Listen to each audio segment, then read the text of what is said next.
Bonjour, je suis Omer Brance et je travaille avec Sylvain Brance à l'Institut Conservation et Couleurs, entreprise créée en 1979. Alors, ceci est la vidéo qui va vous expliquer pourquoi est-ce qu'on a décidé de créer une chaîne YouTube et pourquoi on a décidé de faire des vidéos didactiques concernant la restauration des œuvres d'art dans un premier temps et plus tard concernant les analyses scientifiques. Mais là, on va s'attacher surtout à la restauration des œuvres d'art. En fait, on a vu passer trop souvent des tableaux qui ont été malmenés et qui ont perdu une grande partie de leur valeur, qui ont été dénaturés parce que des interventions agressives ont été faites au niveau des vernis, de l'allègement des vernis, faisant disparaître des glacis, faisant disparaître même des signatures sur des œuvres importantes, des tableaux qui ont été réentoilés sans aucune raison logique, d'une façon totalement anarchique. Et lorsqu'on est obligé de passer derrière, il faut défaire tout le travail, il faut recommencer à faire un travail de qualité. Et évidemment, c'est des frais importants.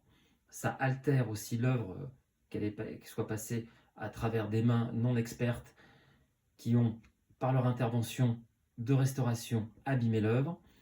Et donc, il faut enlever tout ce qui a été abîmé et ensuite faire une restauration complémentaire. C'est vraiment un travail supplémentaire qui aurait pu être largement évité.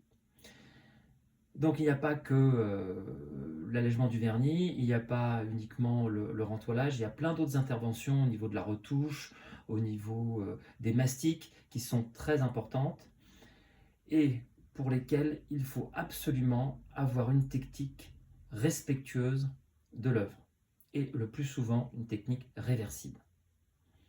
Voilà, c'est pour défendre les intérêts des collectionneurs, des amateurs d'art, pour respecter la peinture et les œuvres d'art, que nous avons décidé de faire toute une série de vidéos didactiques qui ne vous permettra pas de faire vous-même les restaurations. On vous le déconseille fortement, d'abord parce que les techniques sont très longues à apprendre, et surtout on utilise des produits qui sont souvent toxiques, donc il faut des précautions très importantes. Mais ça vous donnera une idée de ce qu'il ne faut pas faire et de ce qu'il faut faire. Et comme ça, vous serez bien plus averti et pourrez faire de meilleurs choix dans le monde de l'art concernant la restauration des œuvres d'art. Voilà, je vous souhaite une bonne journée. À bientôt.